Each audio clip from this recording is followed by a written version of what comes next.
मित्रों, कई लोगों का एक प्रश्न होता है कि जैसे पहले से उन्हें एक पुत्री संतान हो गई है। अब वो दूसरी संतान के लिए प्लान करना चाहते हैं और दूसरा संतान उनको पुत्र के रूप में प्राप्त करना है। तो उस विषय की कुछ जानकारी उनको प्राप्त करनी होती है कि कब कैसे क्या करें और किस समय गर्भ धारण करें, कौन सी प्रक्रिया अपनाएं, कौन से उपाय करें। तो ये प्रश्न उनके मन में ज़्यादा रहता है। देखिए, इस वीडियो में इसी संबंध के लिए कुछ खास बातें हम आपको बताना चाहेंगे। कई लोग जैसे व्हाट्सएप पर जुड़ते हैं और अपनी जन्म तिथि के अनुसार जानकारी लेते हैं कि उनके लिए क्या सही रहेगा। तो ये भी एक सही फैसला होता है कि आप निजी तौर से जानकारी लेते हैं तो वो एक सटीक जानकारी आपको प्राप्त होती है। और अगर आप उस हिसाब से जानकारी नहीं लेना चाहते हैं तो इसके संबंध में हम आपको कुछ बातें बताएंगे जो आपके लिए सबसे अच्छी होंगी। और ये बातें आप अगर ध्यानपूर्वक सुनेंगे तो आपको दूसरे बच्चे के प्लान के लिए एक सही जानकारी मिल जाएगी। देखिए, सबसे बड़ी चीज़ वो होती है कि जब आप संतान के लिए प्लान करना चाहते हैं तो जैसे स्त्री होती है यानी पत्नी होती है, पत्नी की भूमिका इसमें अधिक मानी जाती है क्योंकि गर्भ धारण उसको करना होता है।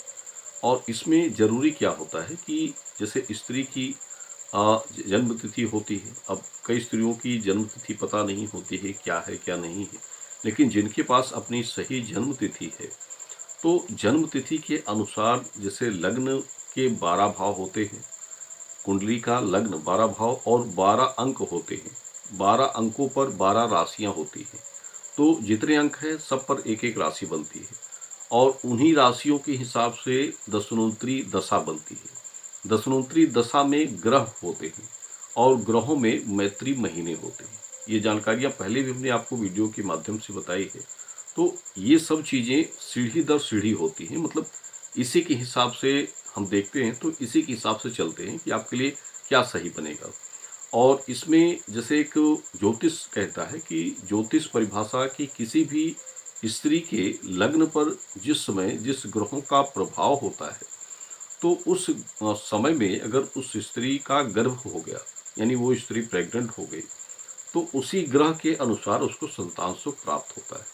अब इसमें मेल और फीमेल ग्रहों की भूमिका देखी जाती है कि मेल ग्रह कौन से हैं, फीमेल ग्रह कौन से। जैसे चंद्र और शुक्र हो गए, ये फीमेल ग्रहों में आते हैं, यानी इनको फीमेल ग्रह आप कह सकते हैं। गुरु और बुध हो गए, ये पूर्ण रूप से मेल ग्रहों में आते हैं।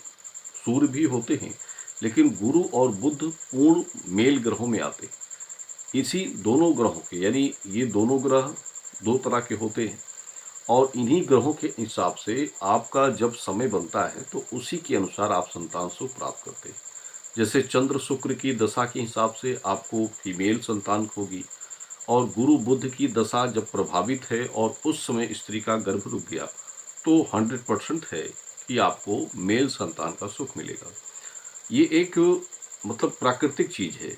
इसी के हिसाब से सभी को, जितने भी जातक होते हैं सभी को उस प्रकार के संतान प्राप्त होते हैं।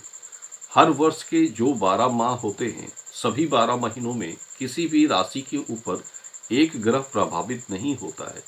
2-3 महीने किसी पर, 2-3 महीने फिर किसी पर, यानी 12 महीनों में ग्रह का जो दशा भाव है वो बदलता है और उसी के दरमियान में गर्भ धारण करना एक संयोग की बात हो जाती है। अब इसमें आपको क्या करना चाहिए, जैसे ये आप तो नहीं समझ पाएंगे कि हमारे ऊपर कौन सी ग्रह प्रभावित है, किस राशि पर है।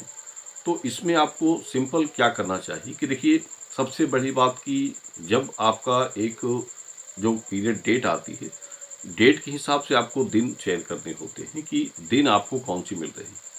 डेट के हिसाब से जैसे कई लोग सोचते हैं कि हमारी डेट तो पूर्णिमा को आ गई, अमावस्या को आ गई या फिर कुछ ही ऐसे दिन में आ गई, तो क्या इस हिसाब से गर्भ धारण सही होगा। देखिए, पूर्णिमा अमावस्या की बात नहीं होती कि आपकी डेट पूर्णिमा को आई या अमावस्या को आई। डेट आने का एक शुभ मुहूर्त समय सबसे उचित होता है कि जो आपकी डेट आ गई उसका शुभ मुहूर्त क्या था। गंड दुर्ग मुहूर्त या फिर अन्य मुहूर्त में अगर आपका डेट आया तो ये ठीक नहीं होगा। शुभ मुहूर्त में डेट आने पर जब आप गर्भ धारण करते हैं तो उसमें एक योग संतान सुख मिलता है आपको। और डेट आने के बाद आपको ये देखना है कि इस डेट में हमको कितनी सम तिथि मिल रही है और कितनी विषम तिथि मिल रही है। इसके बाद शुक्ल पक्ष के कितने दिन मिल रहे हैं आपको आपको और कृष्ण पक्ष के कितने दिन मिल रहे हैं। सभी दिन सम तिथि में नहीं मिलते हैं आपको। किसी भी पीरियड डेट के हिसाब से अगर आप जोड़ेंगे तो जितने भी 5 या 6 दिन बनते हैं तो सभी दिन सम तिथि के हिसाब से किसी के नहीं होंगे। और इसमें सिर्फ आपको ये देखना है कि 2 से 3 दिन हमको सम तिथि के हिसाब से मिल जाए। बाकी अगर विषम तिथि भी है तो उनको भी आप साथ में लेकर प्रयोग कर सकते हैं। अगर आपकी इच्छा नहीं है कि विषम तिथि में कंसीव करें तो सम तिथि में ही आप गर्भ धारण करें। लेकिन विषम तिथि इसलिए प्रयोग किया जाता है जैसे एक ओवल्यूशन समय होता है और हो सकता है आपका ओवल्यूशन समय विषम तिथि में आ रहा है, आपने सम तिथि का प्रयोग किया और सम तिथि के प्रयोग में आपको ओवल्यूशन का दिन नहीं मिला तो आपका वो गर्भ धारण निष्क्रिय हो जाएगा, मतलब हो सकता है आपका गर्भ ना रुके।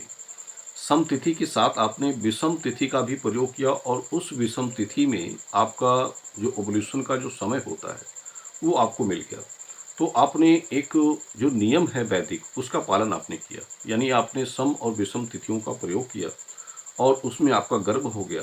तो जो सम तिथियां हैं वो मान्य हो जाएंगी, यानी उनका प्रभाव आपके गर्भ पर बन जाएगा और उसका प्रभाव बनेगा जिससे आपका जो संतान की जो इच्छा कामना है वो आपकी पूरी हो जाती है। इसके बाद भी शुक्ल पक्ष कृष्ण पक्ष को भी देखना होता है। सभी दिन आपको शुक्ल पक्ष में मिले तब भी आप कंसीव कर सकते हैं गर्भ धारण, मतलब ये तो अच्छी बात हो जाती है कि आपको सभी दिन शुक्ल पक्ष मिल रहे हैं। और अगर आपको 2 या 3 दिन शुक्ल पक्ष के मिल रहे हैं, बाकी शेष दिन कृष्ण पक्ष के जा रहे हैं, तब भी आप गर्भ धारण कर सकते हैं।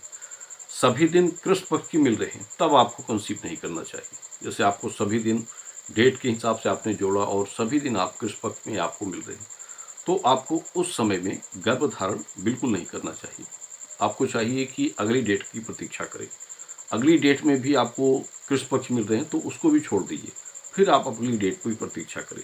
2-3 महीने आप प्रतीक्षा ही कर सकते हैं लेकिन गर्भ धारण आप ना करें, ये हम आपसे कहेंगे। क्योंकि आपका गर्भ धारण जल्दबाजी में करना गलत निर्णय हो जाएगा। इसलिए आपको हमेशा ये ध्यान रखें कि कम से कम आपको 2 दिन शुक्ल पक्ष का जरूर मिल जाए। कृष्ण पक्ष में भी आप गर्भ धारण करें लेकिन 2 दिन शुक्ल पक्ष के प्रयोग के बाद, जैसे हमने सम तिथि के विषय में बताया कि जैसे आप शुक्ल पक्ष का 2 दिन आपको शुरुआत में मिल गया डेट के हिसाब से, जैसे 6वां या 8वां दिन मिल गया, या फिर अंत में आपको 16वां या 18वां दिन या फिर 20वां दिन भी शुक्ल पक्ष का मिल रहा है और एक योग अच्छा दिन मिल रहा है, तो आप निश्चित रूप से उसमें गर्भ धारण की प्रक्रिया को कर सकते हैं। आपका वैदिक नियम जो है वो आपका पूरा हो जाएगा कि आपने कृष्ण पक्ष के साथ शुक्ल पक्ष के दिनों का भी प्रयोग किया था।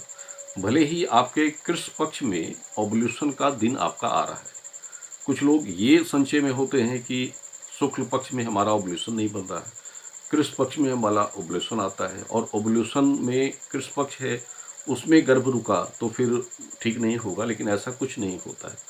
आपने शुक्ल पक्ष के दिनों का प्रयोग कर लिया है तो निश्चित रूप से आप कृष्ण पक्ष के दिनों में ओवल्यूशन के दिन का भी प्रयोग कर सकते हैं, इसमें कोई दोष नहीं है और दोनों चीज़ें आपकी अच्छी बन रही। तो ये सबसे ध्यान देने वाली आपके लिए सबसे बड़ी बात होती है।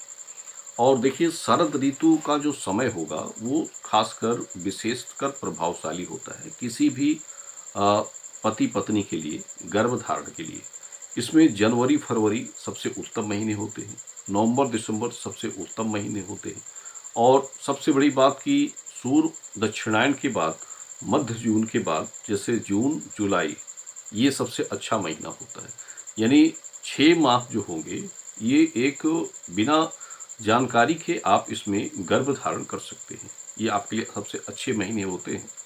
और अगर जानकारी के हिसाब से, जैसे आप जन्म तिथि के हिसाब से दशनोन्तरी देखते हैं कि दशनोन्तरी आपकी क्या कह रही है, कौन से महीने में आपके लिए गुरु बुध स्त्री के लिए प्रभावित हो रहे हैं, तो उसके लिए तो जन्म तिथि अनिवार्य होती है। लेकिन अगर आप बिना जानकारी के गर्भ धारण करना चाहते हैं तो आप इन तरीकों का प्रयोग जरूर करें और गर्भ धारण के समय हमेशा आपको सम तिथियों का ध्यान रख के कंसीव करना चाहिए, ये बात हमेशा ध्यान रखें।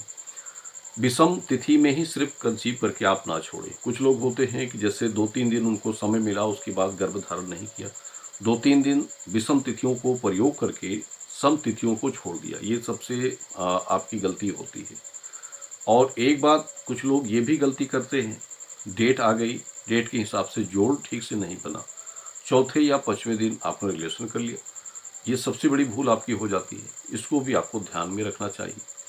यही सब चीज़ें छोटी-छोटी होती हैं लेकिन बहुत बड़ी चीज़ें होती हैं, जिससे आपको आगे चलकर आपकी इच्छा है कि आप दोनों संतान सुख प्राप्त करें, वो सुख आपको निश्चित रूप से प्राप्त हो जाता है, अगर आप इन बातों पर ध्यान रखते हैं। बाकी शेष पूर्ण विश्लेषण तो किसी भी जातक के जन्म तिथि के आधार से बनता है। और एक बात ये कि जैसे सबसे बड़ी चीज़, आप गर्भधारण के समय अपने मतलब मानसिक प्रवृत्ति को शुद्ध बना के रखें। आप ये समझ के ना गर्भधारण करें कि आप एक भोग की प्रक्रिया को कर रहे हैं। गर्भ संस्कार को मानकर आप योग की प्रक्रिया करें। यानी आप ये जान लें कि आपको संतान सुख यानी आपके पितृ सुख को आपको प्राप्त करना है, अपने पितृ ऋण को पूरा करना है। ये मानकर गर्भ धारण करना चाहिए किसी भी दंपति को। तो ये आज के लिए कुछ विशेष जानकारी थी। धन्यवाद।